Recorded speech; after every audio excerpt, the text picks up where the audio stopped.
Donc, bonjour, merci de nous avoir rejoints sur ce nouveau webinaire organisé par Rose Up Association. Donc, pour celles qui ne connaîtraient pas encore notre association, Rose Up est là pour vous accompagner, vous informer et vous défendre. Donc, nous vous informons via le Rose Magazine que vous connaissez certainement, qui est distribué dans les hôpitaux, mais que vous pouvez aussi recevoir directement chez vous en adhérant à notre association. Nous sommes là aussi pour vous accompagner via nos Maisons Roses à Bordeaux et à Paris, et pour celles qui n'habitent pas ces villes, via des webinaires comme celui d'aujourd'hui. Et enfin, nous défendons les droits des femmes atteintes de cancer, puisque nous sommes habilités à le faire en tant qu'association de patients. Je me présente, je suis Émilie Broyer, je suis journaliste et scientifique, et aujourd'hui j'accueille Catherine et Émilie qui vont nous parler de justement comment annoncer sa maladie à ses enfants. Donc mesdames, je vous laisse vous présenter. Qui veut commencer? Émilie? Émilie, allez. Donc, je m'appelle Émilie aussi, j'ai 40 ans, je suis maman de 2 enfants, un garçon de 8 ans, une petite fille de 6 ans. Et je suis actuellement en traitement pour un cancer du sein qui a été découvert en début janvier. Tout récent. Catherine? Moi, je suis psychologue, thérapeute, analyste pour les enfants et les adolescents.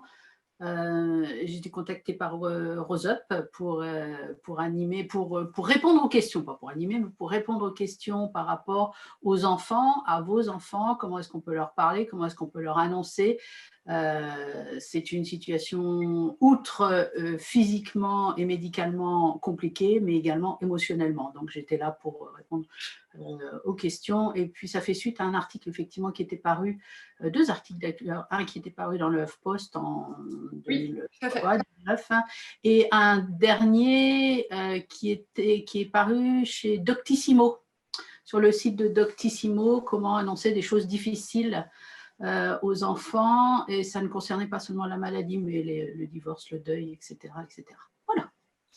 Eh ben, merci pour ces présentations et merci d'être avec nous. Juste avant de démarrer, je vais rappeler le fonctionnement du webinaire.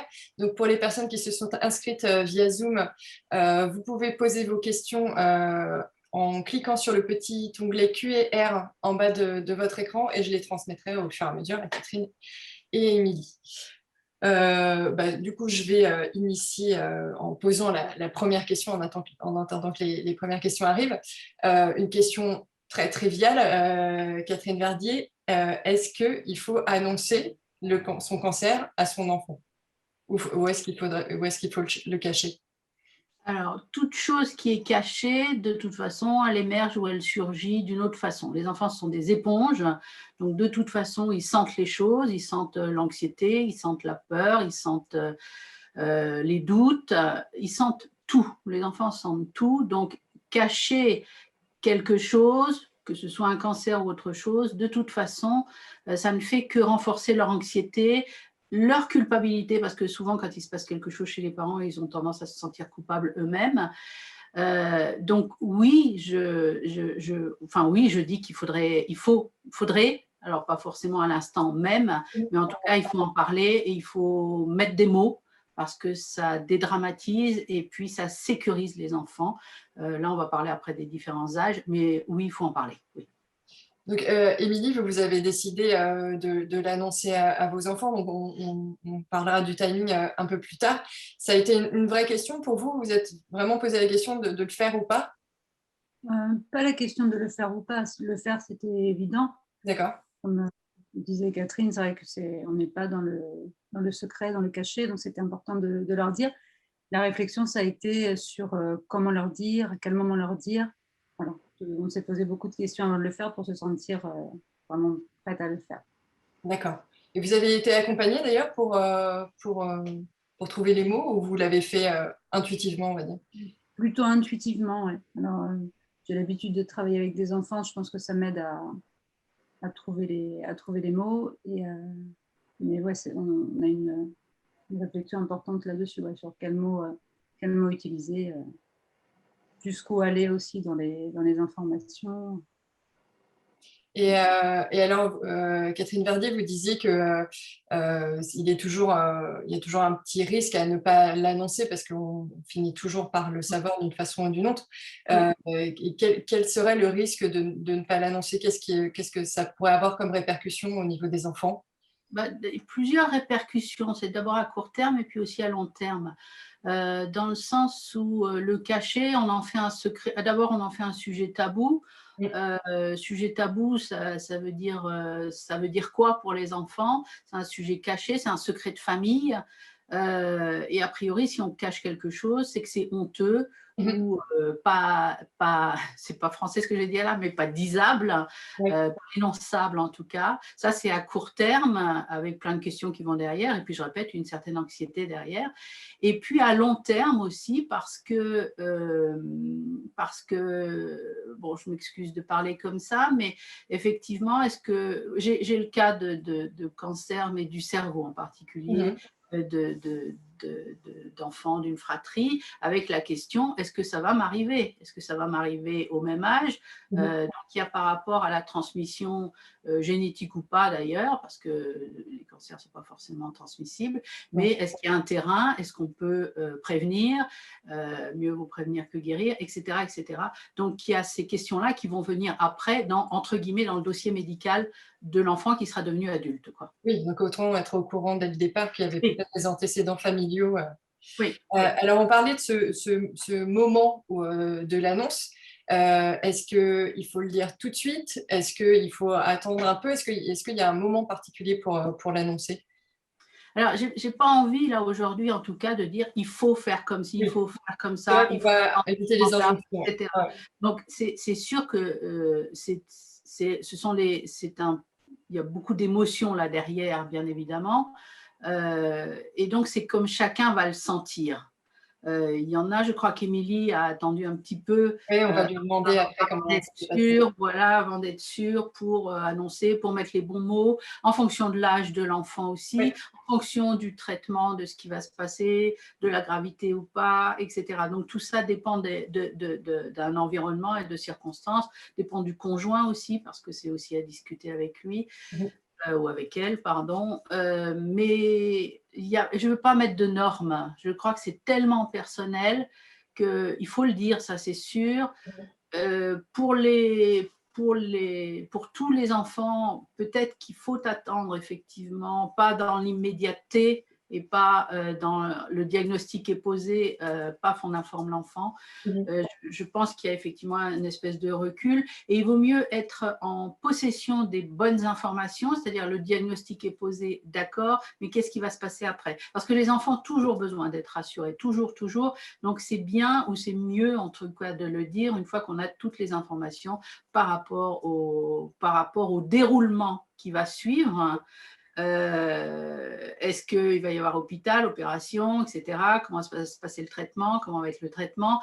Et puis, quels sont les signes qui seront peut-être visibles à Oui. la suite de tout cela? Donc, à partir du moment où on a des informations précises, les enfants sont friands d'informations Oui. précises. Ils peuvent beaucoup Ça plus. les rassure quelque part, il vaut mieux qu'ils sachent plutôt que de fantasmer. Donc voilà, peut-être qu'effectivement, je dois préciser que je n'ai pas été moi-même personnellement en contact avec cette situation-là. J'ai des gens de la famille qui ont été en contact, donc je l'ai vécu comme témoin, entre guillemets. D'accord. Donc, Émilie, vous avez attendu un petit peu, c'est ça, avant de Oui, l'annoncer à vos enfants? oui, c'est ça. En fait, toute la phase du diagnostic, où j'ai eu des examens et où on attendait les résultats, là, je ne me sentais pas du tout de leur expliquer Bien la sûr. démarche dans laquelle j'étais, le risque peut-être de cancer. Donc, je me dis, c'est pour eux peut-être une période qui n'a pas été très marrante parce qu'ils nous voyaient très préoccupés. Et... Mhm. Ils vous ont posé des questions à ce moment-là, Non, non, non, pas particulièrement, mais vous sentiez à on leurs les... attitudes qu'ils sentaient quelque chose peut-être. Ouais, voilà, ils venaient tourner un peu autour. On leur disait souvent, bah, attendez, là, on parle, c'est important, on n'a pas trop de temps là. Donc bon, j'étais un peu embêtée sur cette période-là. Oui. Ensuite, au moment du diagnostic, je leur ai pas dit tout de suite, mais ça s'est joué. Enfin, il s'est passé une semaine en fait entre le moment du D'accord. diagnostic et le moment où j'ai rencontré l'équipe médicale. qui a pu me donner la ligne de traitement. Oui. Et c'est vrai que je voulais attendre d'avoir, comme vous disiez Catherine, de savoir quel traitement j'allais avoir, comment ça allait se passer. Au moins toutes ces questions-là dans ma tête soient réglées pour pouvoir leur annoncer le cancer et le traitement qui allait avec, qui allait suivre. Et vous saviez que vous alliez perdre vos cheveux? Oui. Alors ça, je crois qu'on n'en a pas parlé tout de suite parce que j'ai commencé par la chirurgie. Oui. Donc on a plus parlé de la chirurgie. Pareil, ouais, il pose des questions, mais alors des fois les questions sont un peu détournées. Des fois c'est un peu. C'est-à-dire, il ne pose pas la question directement? Oui, c'est ça. Par exemple, pour ma fille, ça a été dans la semaine. Elle revient de l'école et puis elle me dit: ah, mais maman, mes copines, elles me demandent si tu vas mourir. Et, donc elle avait décalé. C'est pas elle qui pose les questions, d'accord. Okay. Je ne savais pas si la question venait d'elle ou si effectivement les copines, elles, lui avaient demandé ça. Et... Vous avez eu une tumorectomie ou une mastectomie? Mastectomie. D'accord. Et avec une reconstruction. Et ça a été aussi une question, parce que donc on a dit un peu dans le théorique, bon, on enlève, la chirurgienne va enlever les cellules cancéreuses. Ah oui, mais comment on va faire? On va couper ton sein. Donc voilà, c'était très pragmatique. pragmatique. Et là, c'est vrai que j'étais un peu en difficulté, je dirais. Et j'ai dit oui, on va couper mon sein. Et, je me suis dit peut-être que c'est un peu violent de l'entendre. C'est vrai que on marche toujours un peu sur un fil. Catherine, sur ces questions justement d'ablation d'un organe qui est très, très visible, est-ce qu'il faut être complètement transparent avec les enfants? Est-ce qu'il faut utiliser des mots très, très concrets et presque choquants comme l'ont utilisé les enfants d'Émilie? Alors pour le coup, c'est les enfants qui ont utilisé ces mots-là. Oui, c'est pas choquant, ce sont les enfants qui l'ont utilisé comme mot. Je pense que c'est mieux dans le sens où, comme j'ai pu l'écrire, un enfant qui brusquement va rentrer dans la salle de bain parce que on n'a pas fermé la porte, parce que je sais pas quoi, et qui voit les cicatrices ou qui voit que la maman n'a pas de perruque, ça j'ai connu aussi. Le choc est d'autant plus grand, quoi. Oui, donc, le fait, en fait, c'est très bien par rapport à ce que dit Émilie, c'est-à-dire que les autres enfants, les copains, les copines sont aussi là pour soutenir et pour aider. Ça veut dire qu'ils en parlent Exactement. Exactement, mais c'est vrai que du coup, après, il y a d'autres questions, où ça amène d'autres questions qui peuvent être parfois un peu compliquées, mais je crois que c'est bien aussi qu'ils en parlent et qu'ils puissent évacuer ou qu'ils puissent verbaliser ou qu'ils puissent exprimer d'une manière ou d'une autre un peu leurs inquiétudes, quoi. Et à l'école, tout le monde savait que j'allais être chauve. Avant que ça n'arrive. Et alors, comment ils l'ont vécu, la perte de vos cheveux, vos enfants? En fait, avant, donc, j'avais coupé mes cheveux très courts. Et puis, au moment où ça a commencé à tomber, on les avait prévenus vraiment en amont, quoi. Que mes cheveux allaient tomber, que j'allais être chauve. Et puis, ma fille était curieuse, elle avait envie que je me rase les cheveux tout de suite pour voir ce que ça allait faire. D'accord. Mon fils me disait, mais t'as pas peur qu'à l'école, on se moque de toi ou on te regarde mal? Donc, j'ai acheté une perruque un peu en prévention de ça, en me disant, je veux pas le mettre lui mal à l'aise, que ses copains me voient sans cheveux. Et puis finalement, plus ça arrivait, moi j'avais envie de mettre cette perruque. Et donc, juste avant de raser complètement mes cheveux, on en a reparlé. Et je leur ai dit, moi, je ne suis pas très à l'aise avec une perruque, mais si ça vous embête que je vienne à l'école chauve, je mettrais peut-être une casquette. Là, ouais. Et en fait, ils m'ont dit non, mais en fait, ça va comme ça ne les dérangeait pas. Mhm. Et puis, donc, quand j'ai rasé mes cheveux, ça a été un moment de jeu où ils ont un peu participé aussi. D'accord. Ah, On c'est fait intéressant. des coupes un peu iroquoises. On Ah a oui, pas mal rigolé par ce étapes. jour-là. Ouais. Et puis,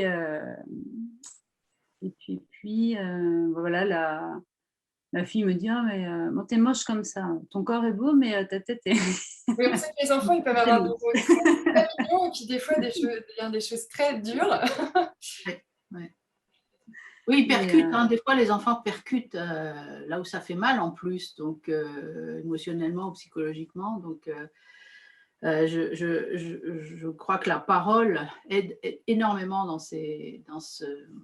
cette situation-là et qu'il ne faut pas la négliger, la parole, quand on dit est-ce qu'il faut le dire ou est-ce qu'il ne faut pas le dire. Oui, il faut le dire.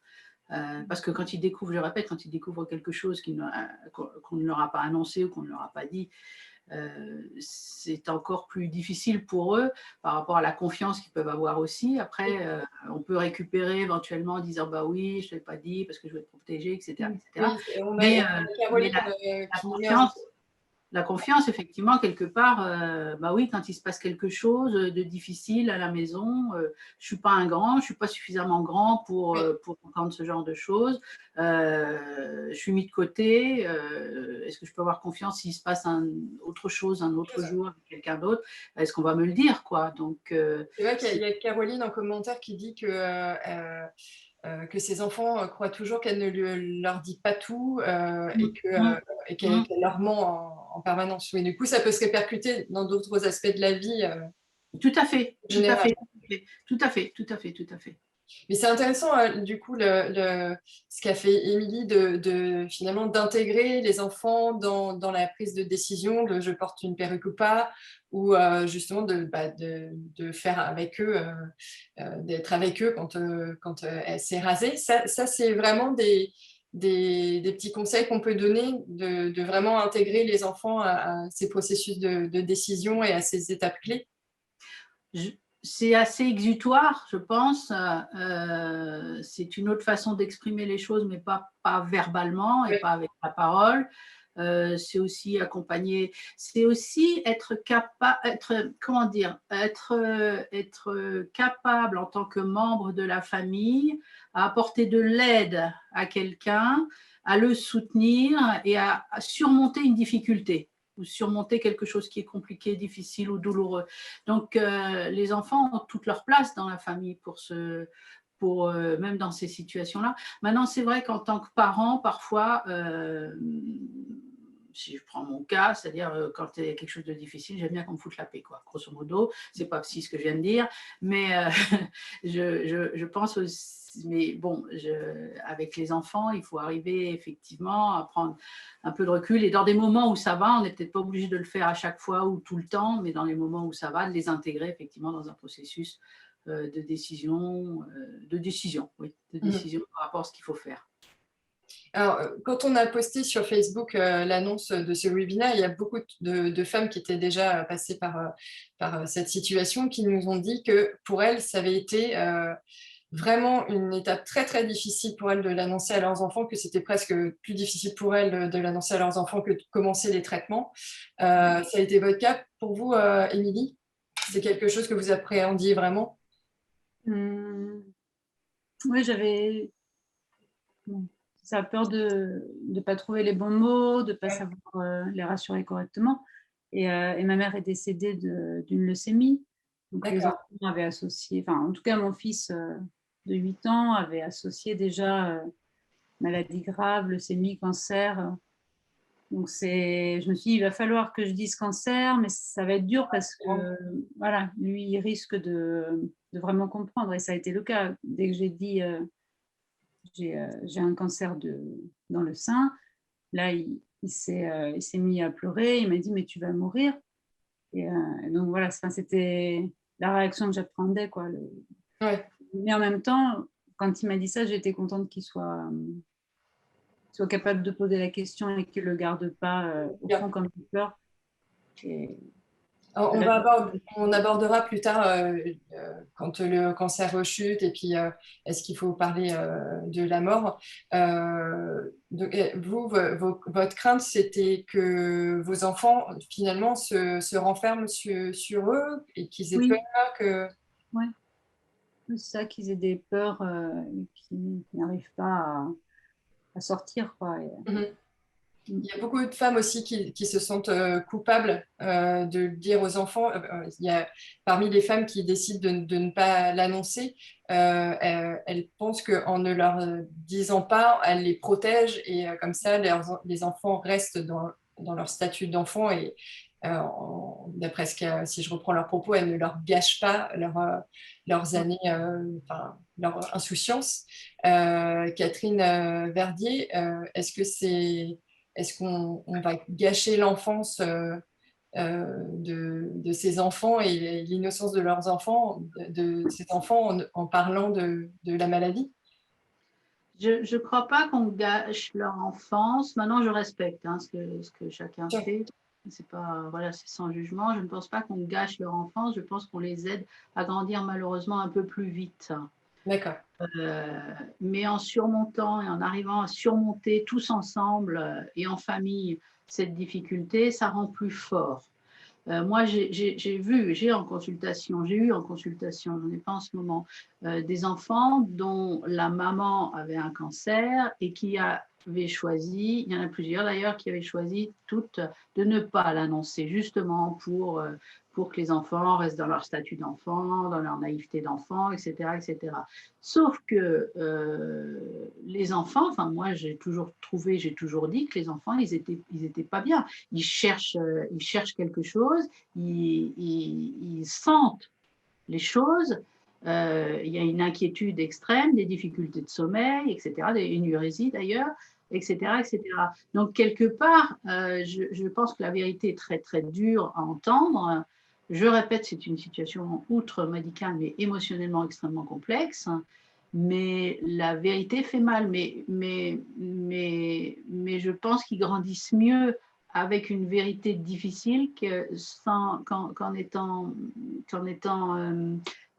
préservés, entre guillemets, de quelque chose de difficile. Je pense qu'ils ne seront pas préservés, ils sont dans autre chose. Donc, il ne faut pas se sentir coupable Non. de parler de ça à ses enfants. Non, pas du tout. Non, pas du tout. Au contraire, ça les rassure, ça les déculpabilise eux. Oui, c'est vrai qu'il y a ça aussi. Des fois, les enfants se sentent coupables. Complètement, parce que quand un enfant sent que voilà, Émilie en parlait, hein, pas bien, inquiète, pas patience, fatiguée peut-être, etc., eux, la première chose, c'est moi, c'est parce que j'ai pas des bonnes notes, c'est parce que je m'engueule avec mon frère, c'est parce que, voilà, c'est la responsabilité.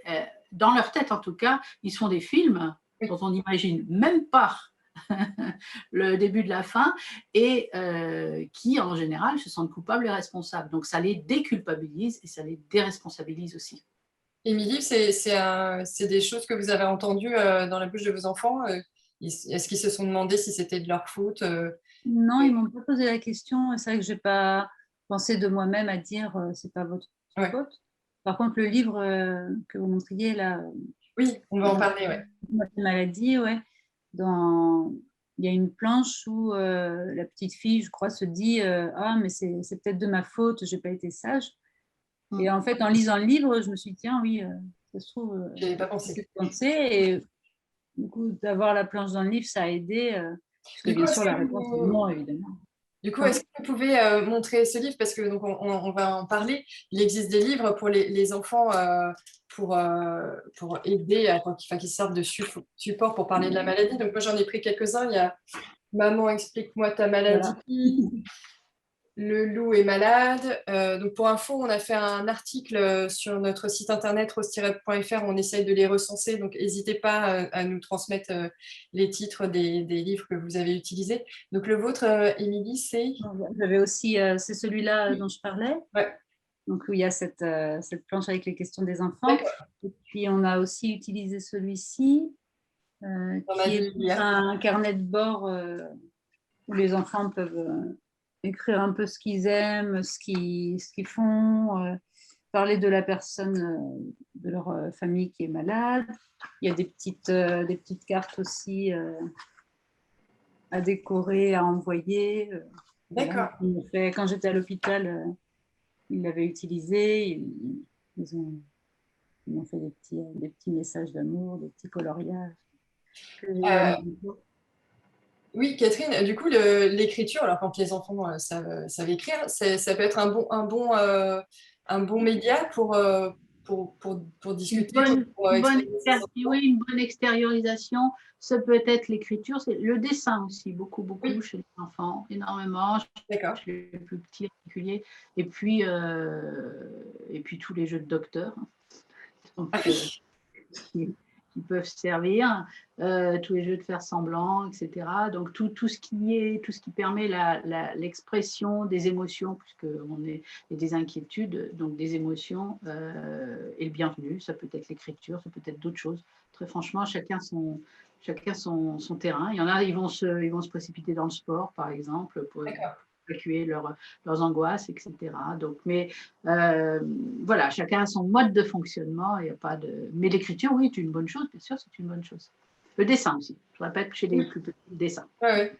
Alors justement, on en vient à l'âge des enfants. Est-ce qu'il y a des mots à utiliser en fonction de l'âge, quand ils sont vraiment tout petits, quand ils sont un peu comme les enfants d'Emily entre 5 et 10 ans, et puis quand ils sont ados, est-ce que le discours est différent en fonction de l'âge?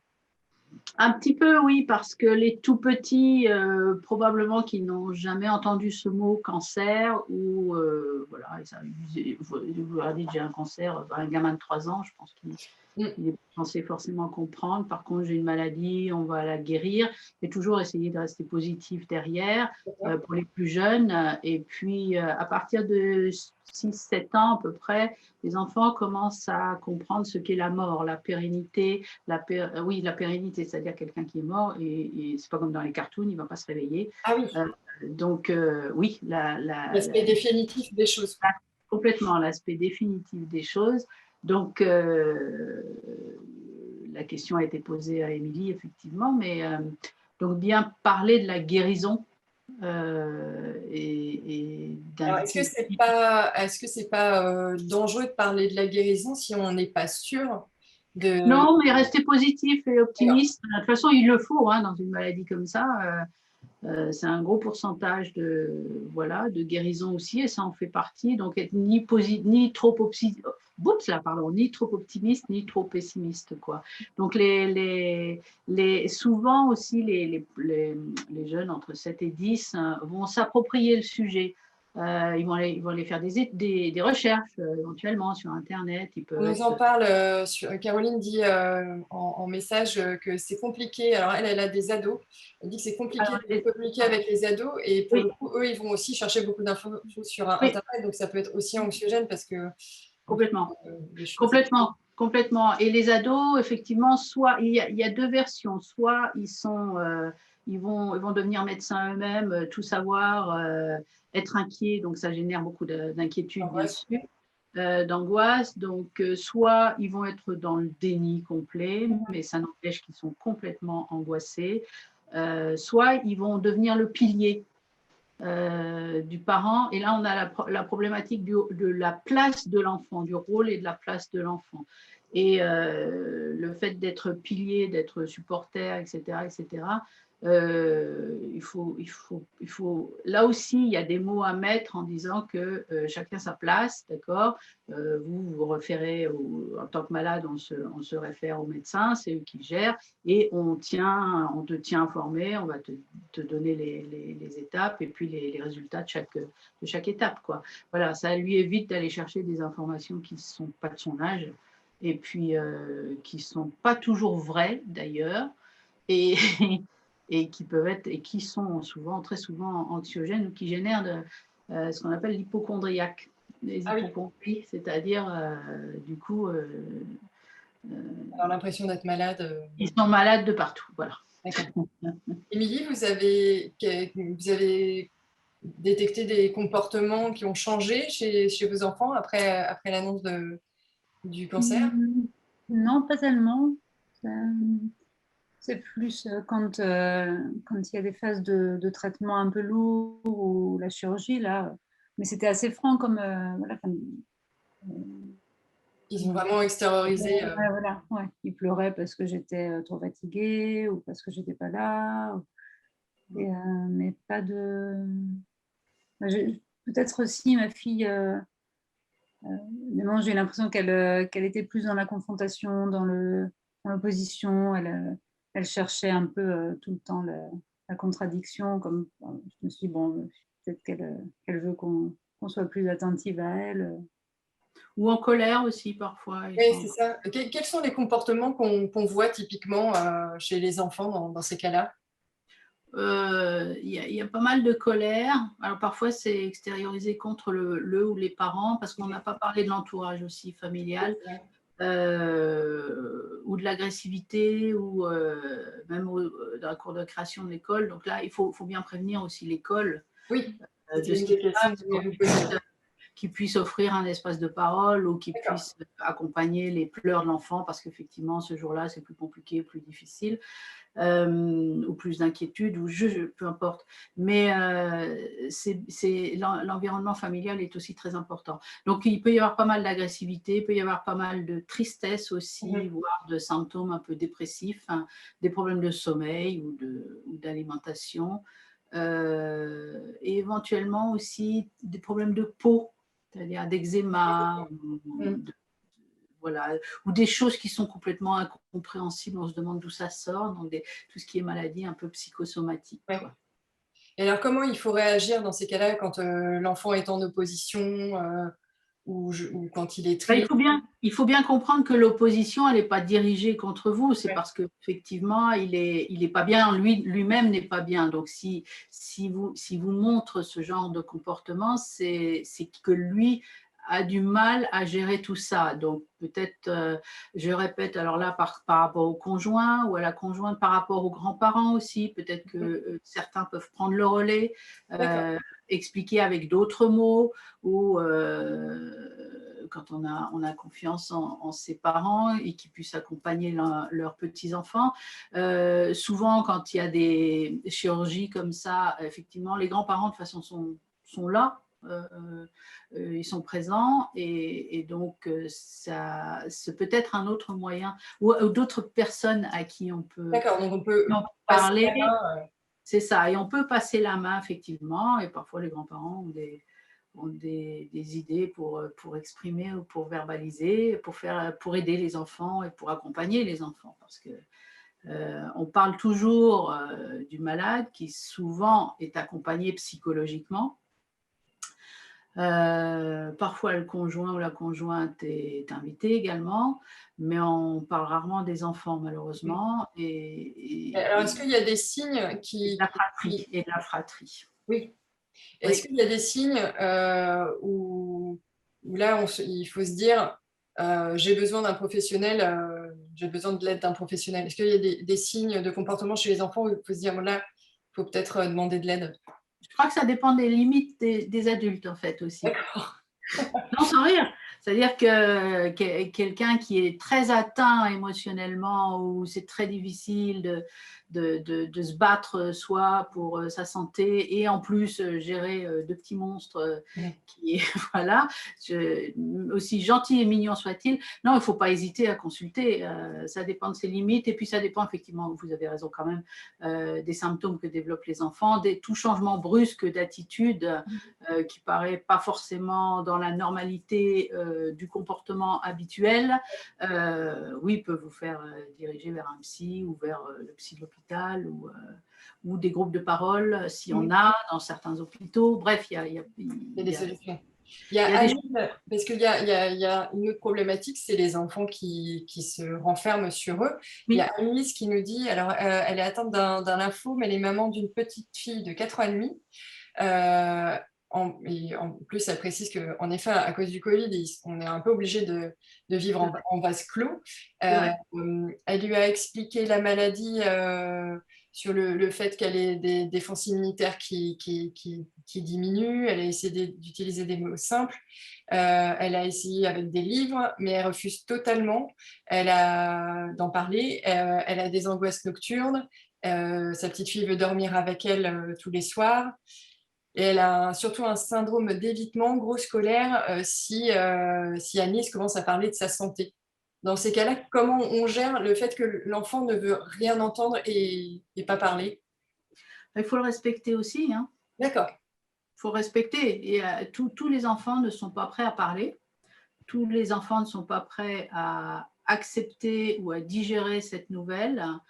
Je vais prendre l'exemple de certains enfants qui mettent des années, je vous jure que c'est vrai, qui mettent des années avant de parler d'un événement douloureux auquel ils ont assisté, ils étaient présents, etc., etc.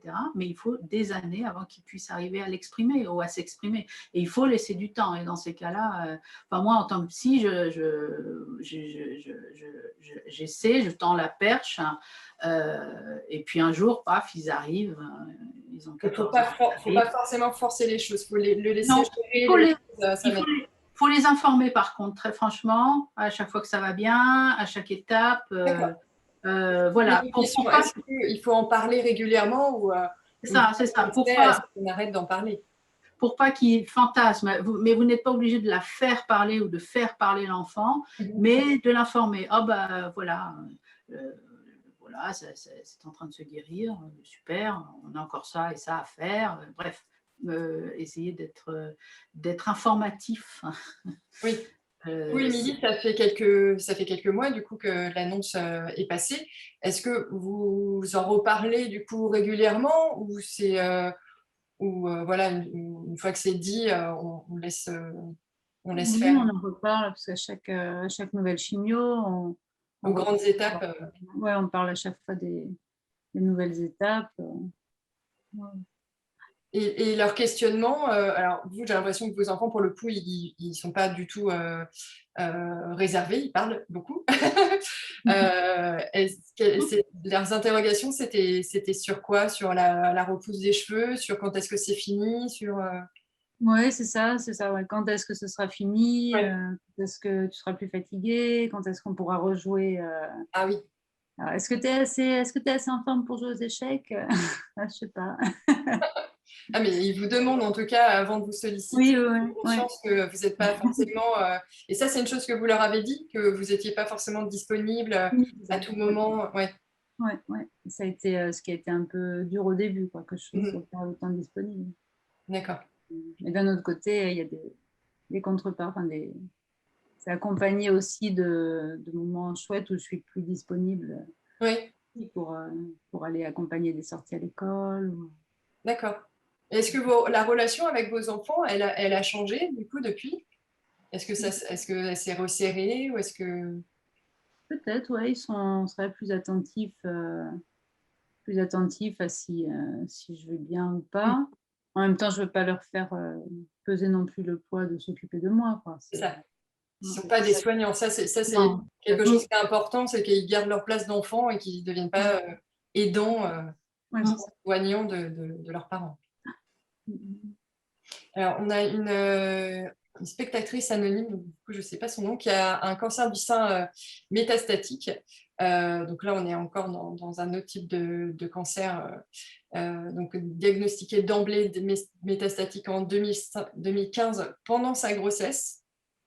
Elle a toujours dit à son petit garçon qu'elle avait une maladie avec des bobos, mais je n'ai encore jamais osé prononcer le mot de cancer. Elle ne sait pas comment il peut l'interpréter ou réagir. Elle dit qu'il a forcément ressenti quelque chose de fort car les circonstances de sa naissance ont été particulières. Aujourd'hui, il va bien psychologiquement et elle ne voudrait pas le perturber. Donc, c'était 2015, donc c'était il y a 6 ans. Est-ce qu'il y a quand même un moment où... parce que là, pour le coup, c'est dans l'histoire même de l'enfant. Est-ce qu'il y a un moment où il faudra expliquer à l'enfant dans quelles circonstances il est né? Peut-être, oui, tout à fait, parce que je répète, après, il y a généalogiquement, il y a peut-être aussi des prédispositions par rapport à l'enfant, et ça, il faut le prévenir. Donc, ça peut être un peu plus tard. C'est pas, il y a pas de, je répète, il n'y a pas d'urgence à dire là, aujourd'hui, à la minute près. Mais je pense qu'il faut y penser et puis il faut se préparer. C'est, comme le disait Émilie tout à l'heure, hein, c'est toute une préparation, au moins intellectuelle en tout cas, et émotionnelle. Donc, oui, la situation est un peu particulière, c'est vrai, c'est chez cette dame. Mais en fait, le mot cancer, chez un jeune enfant, Oui, ça ne veut pas dire la même ça chose qu'un adulte. signifie pas grand-chose, ça signifie maladie, entre guillemets. S'il n'a pas déjà été confronté à ça auparavant. Et ce mot, et il y a beaucoup de leurs questions d'ailleurs qui nous renvoient à nos propres angoisses à nous. Donc c'est vrai que ce mot pour nous est synonyme de grandes difficultés, de grandes batailles, de grands combats, avec parfois une issue pas toujours certaine. Mais pour les enfants, ça signifie simplement maladie, tant qu'ils n'ont pas... Voilà, donc ils n'ont pas cette notion de mort, comme le dit cette dame, pas du tout derrière. Voilà, maladie, on se soigne, quoi. Oui, c'est ça. Alors, justement, on va peut-être arriver au cas où le cancer ne se soigne pas ou aussi dans le cas où le cancer rechute. Donc, les enfants ont connu leurs parents ou pas, d'ailleurs, avec un premier cancer. Le parent est guéri, puis le cancer revient. Là, est-ce que l'annonce est différente? Est-ce qu'on prépare différemment les enfants? Tout dépend de l'âge aussi, tout dépend de la gravité des choses. Et puis, de toute façon, je répète, il faut le dire, il faut le dire, il faut le dire d'une manière ou d'une autre, il faut le dire. Il faut se préparer soi d'abord et éventuellement chercher de l'aide pour en reparler. Là, je pense que l'aide psy est encore plus importante que dans le premier temps. Parce que souvent les traitements sont plus violents, sont plus durs, etc. Et puis faire appel à tout l'entourage, très franchement, faire appel à l'entourage pour garder l'enfant, pour qu'il aille jouer avec des copains, enfin, en général, il y a une solidarité qui se forme autour qui est toujours très, très bénéfique et pour l'enfant et pour les parents, bien sûr. Émilie, je vous vois hocher la tête. Vous avez fait appel à votre entourage? Ouais, c'est précieux. Ouais. On a des amis autour de nous qui ont des enfants un peu dans les mêmes âges que les nôtres. Voilà, les liens se sont faits aussi par l'école. Oui. Et c'est précieux. C'est vrai qu'on passe là pendant les 3 semaines de confinement, on a passé beaucoup de temps ensemble au parc. Je savais que je pouvais les appeler quand je voulais pour leur laisser les enfants. Et puis, ouais, c'est indispensable. Ouais. C'est un soutien. Je crois que c'est indispensable. On ne peut pas laisser ni les enfants ni les parents comme ça. Cette histoire de Covid et de distanciation sociale complique un peu les choses, mais tant pis, quoi. C'est pas. Alors, il y a Caroline qui nous dit en effet les grands-parents aident énormément ainsi que les copains ou les adultes extérieurs à la famille. Et concernant la consultation de psy, par contre, elle dit mes enfants ainsi que mon mari refusent de consulter un psy. Moi, c'est pareil, j'imagine qu'on ne peut pas obliger les gens. Non, on ne peut pas. Maintenant, ce qu'on peut faire, alors pour le mari, je le mets de côté parce qu'il est grand, mais pour les enfants, on peut leur proposer une séance et puis s'ils trouvent que c'est bien, parce que, les enfants qui viennent chez moi, ils n'ont aucune envie, ils ne savent même pas que j'existe et ils n'ont aucune envie de venir. C'est grosso modo. Bon, en général, à l'issue de la première séance, ça s'est toujours bien passé. Et on propose éventuellement un deuxième rendez-vous. Puis si ça s'enchaîne comme ça, c'est bien. C'est un soutien. C'est pas la même chose qu'une thérapie ou qu'une analyse. Donc c'est vraiment du soutien, un travail de soutien. Pour les enfants et d'accompagnement et de verbalisation de ce qu'ils peuvent vivre, quoi. Donc c'est pas s'allonger sur un divan, c'est pas voilà, ça va être. Et d'ailleurs concrètement, ça se passe comment J'allais vous le dire justement. Est-ce que les parents sont là déjà? Ils sont là au début pour faire le point, pour les écouter, pour voir pourquoi ils sont là, pour que les enfants entendent bien pourquoi ils sont là aussi. quelque part.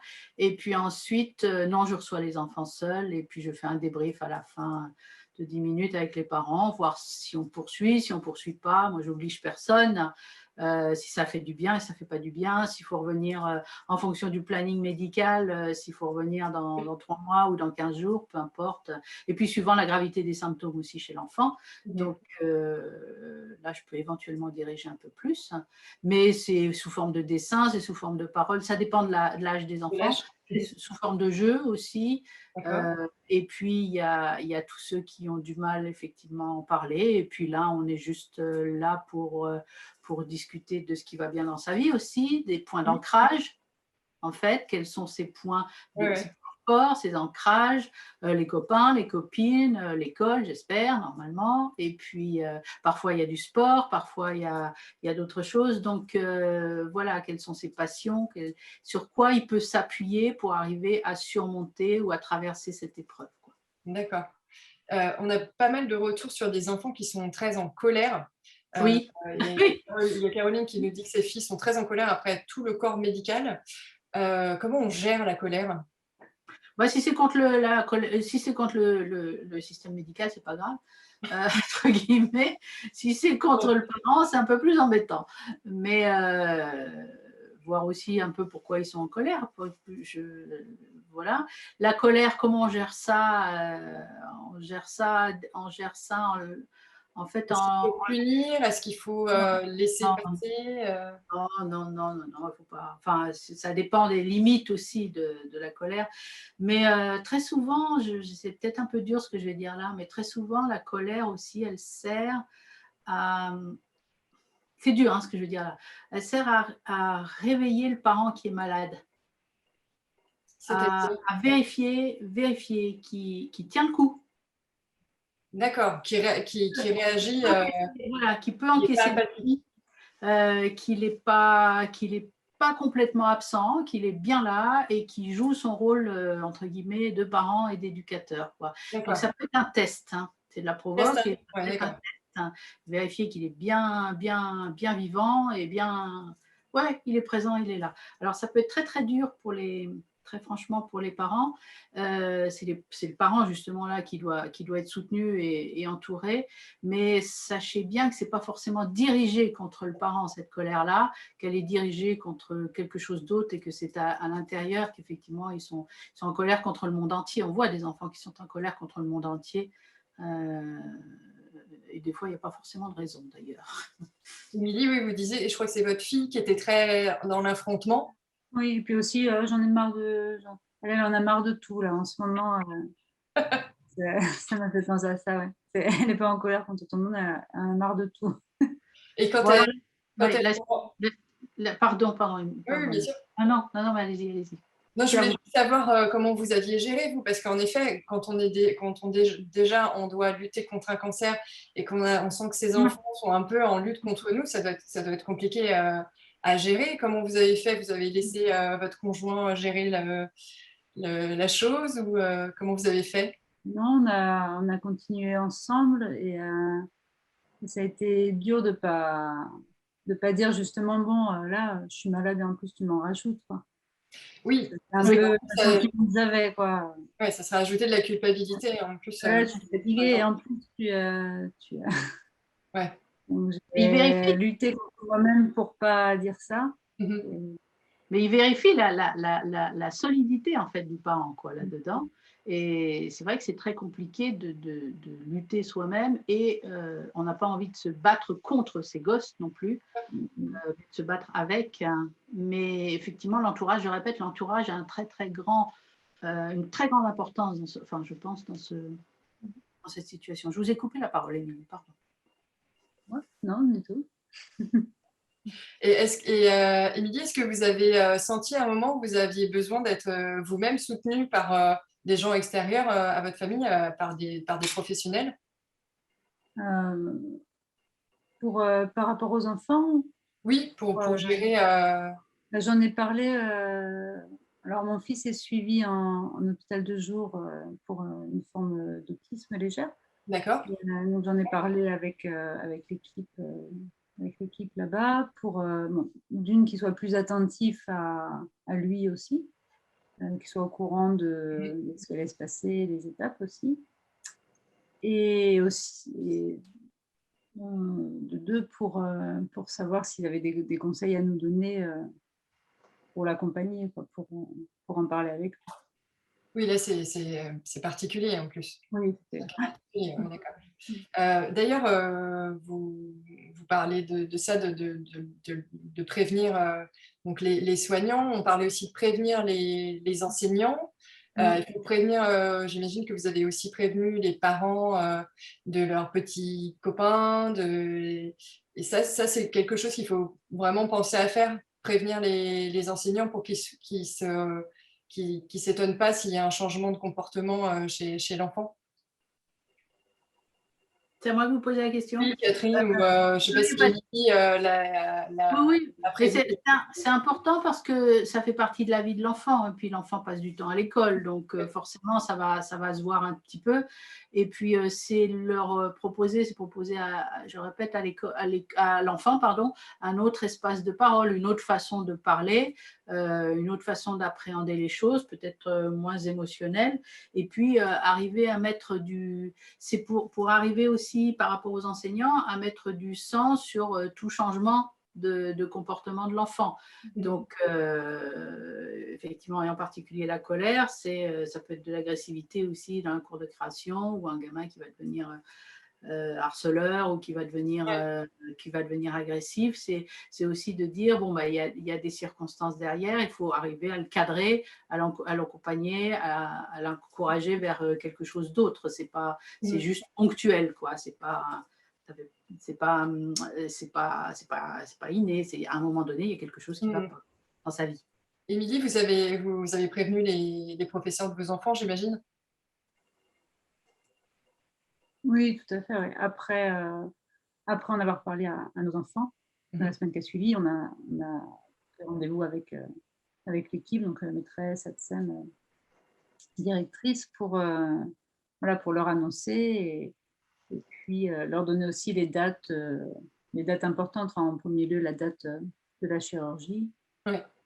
Et puis ensuite, les dates de chimio. Voilà. Et l'enseignant, c'est aussi une personne un peu plus neutre, entre guillemets, à qui on peut se permettre de poser des questions l'enfant peut se permettre de poser des questions qui l'inquiètent, vraiment. Qu'il n'oserait pas poser à ses parents. Oui, qu'il n'ose pas, ou voilà, parce que les parents sont peut-être pas bien, ou parce qu'il n'ose pas, tout simplement. Et c'est peut-être un autre interlocuteur extérieur à la famille, pardon, qui peut faire office de réponse. Et puis peut-être ça peut être aussi l'occasion de parler en classe aussi de certaines maladies. On est en plein Covid, donc les enfants sont bien au courant de ce qu'est le Covid. Ils sont obligés de s'auto-tester, donc ils savent parfaitement. Faut pas les prendre pour des idiots, les enfants.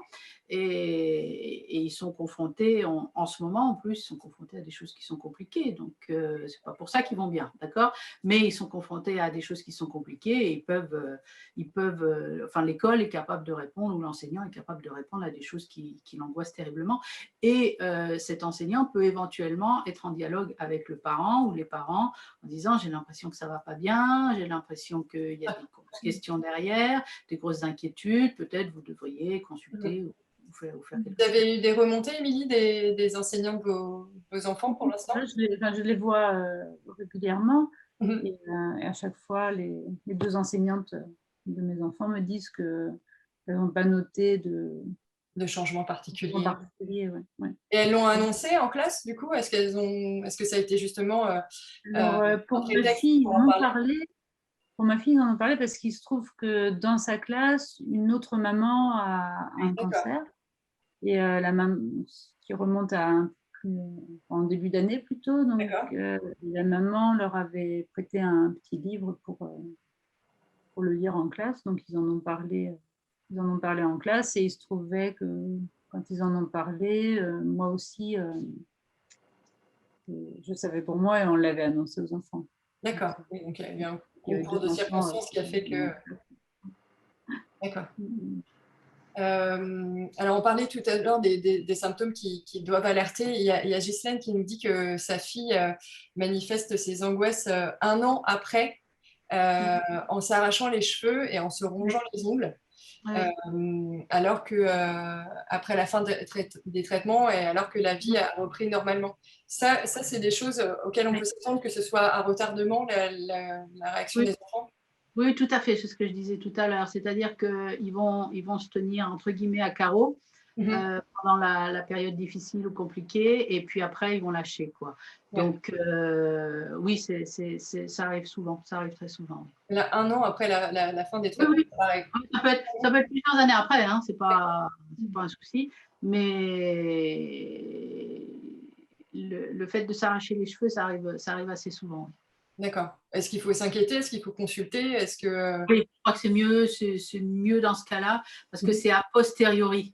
D'accord, Donc, c'est mieux de consulter, très franchement. d'accord. Alors, on a encore ces questions autour des adolescents. Il y a Edith qui nous dit, encore une fois, comment on fait avec un ado qui ne s'exprime pas? Mon fils est un taiseux et j'ai toujours l'impression qu'il est en colère contre moi. Est-ce qu'il faut accepter? Est-ce qu'il faut le pousser un peu à parler?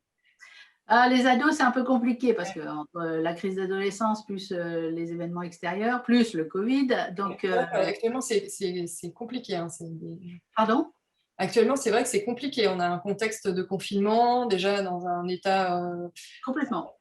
Complètement, ça surajoute, hein, ça surajoute aux difficultés de tout le monde. Et des adolescents en particulier. En fait, il faut l'informer des étapes, comme pour les petits. Voilà, cette étape-là, elle est passée, c'est bon, on va faire ceci, ou on va faire cela, ou ça, on va aller dans ce sens-ci ou dans ce sens-là.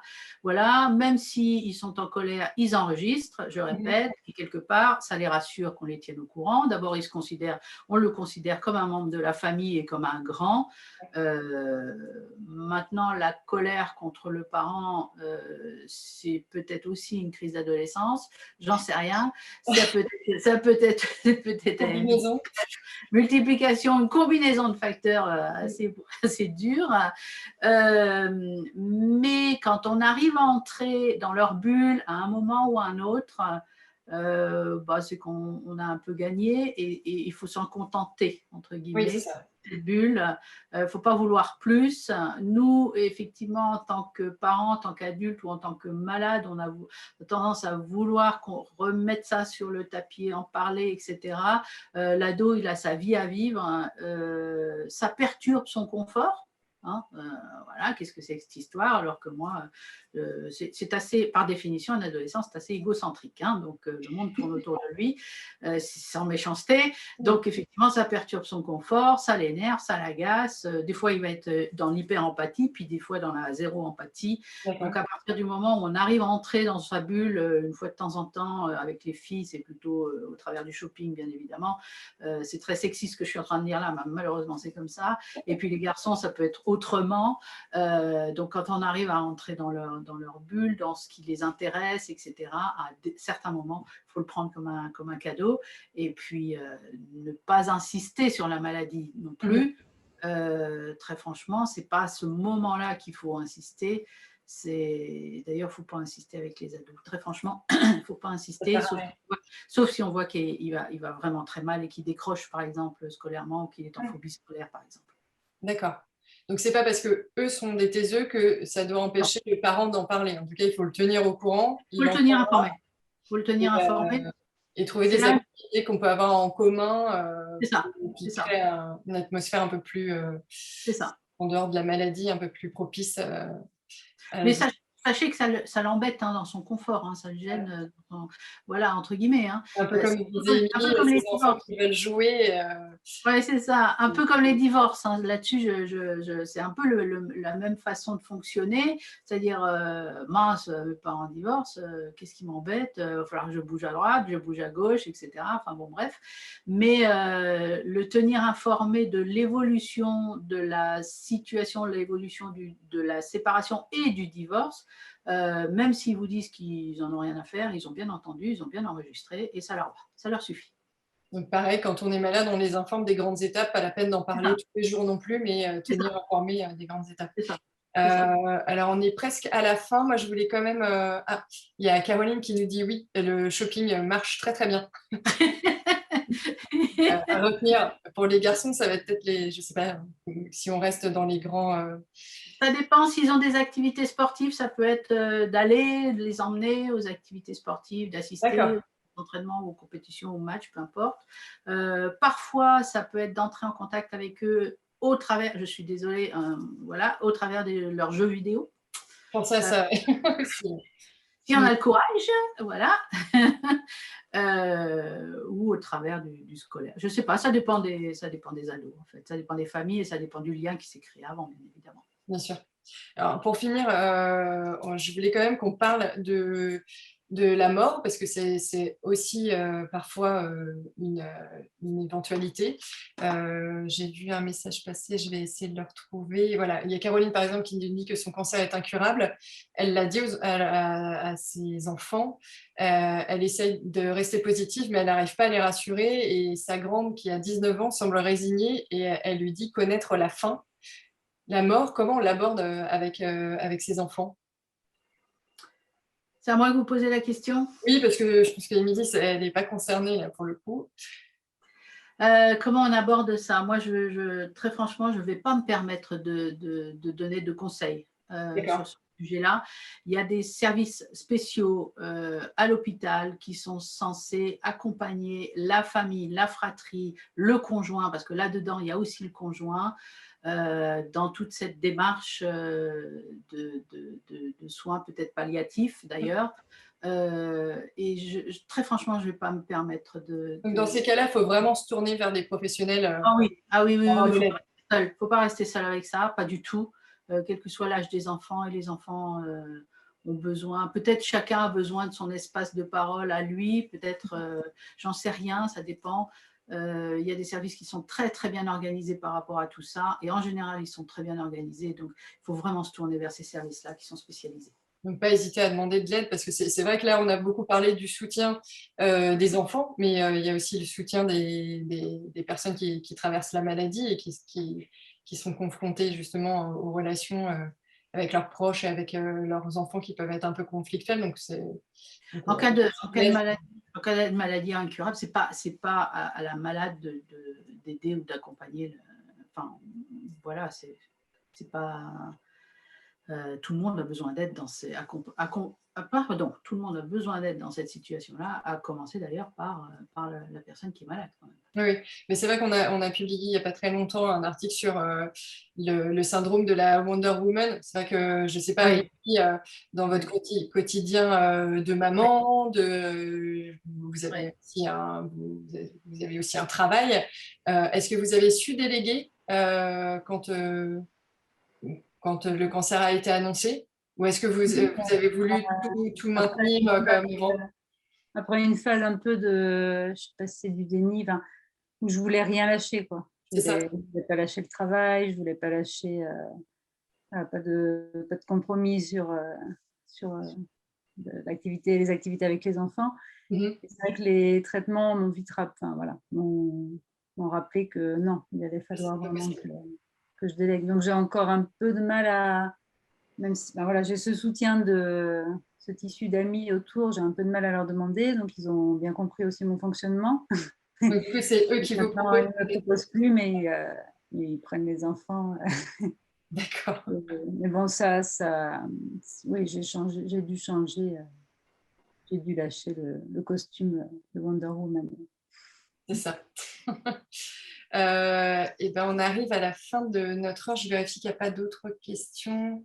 Alors, il y a Edith qui nous demande, mais alors là, on sort un peu du cadre du webinaire. Comment il faut réagir quand c'est l'enfant lui-même qui est concerné par la maladie?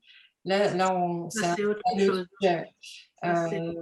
Donc je suis désolée, Edith, c'est vrai que Rose Up s'adresse aux adultes atteints de cancer. Là, je vous... Ah non, je me permets juste de dire que effectivement, je suis pas mal d'enfants qui ont des leucémies, par exemple. Il y a donc ça, c'est une aide extérieure que les parents ont choisie, mais au sein de l'hôpital et au sein des soins pédiatriques, il y a toujours... C'est ce que j'allais dire. Edith, je vous invite à... ateliers, il y a des psys, etc. etc. Oui. Donc, Edith, pour le coup, on va pas pouvoir répondre à vos questions là, mais évidemment que là où vous êtes, où votre enfant est suivi, il y aura certainement des ateliers, des soutiens, et il y a probablement également des associations comme la nôtre qui sont destinées aux enfants malades. Tout à fait. Voilà, on nous remercie, on a pas mal de commentaires de remerciements, donc c'est à mon tour de vous remercier de votre éclairage, de votre témoignage pour vous, Émilie. C'était la première fois pour moi de cette configuration-là de deux animateurs, deux intervenants, donc merci, c'était très agréable de vous avoir, et peut-être à bientôt pour un nouveau webinaire. Bah, merci à vous. Je voulais juste publiquement, en tout cas, féliciter Émilie pour son combat et son calme apparent. Mais... Surtout qu'il faut dire que vous aviez votre chimio hier, c'est ça? Non, ce matin. Ah, ce matin même, oui. C'est pour ça que je suis très... Merci de nous avoir rejoints cet après-midi. C'était vraiment fabuleux. Voilà, et on est...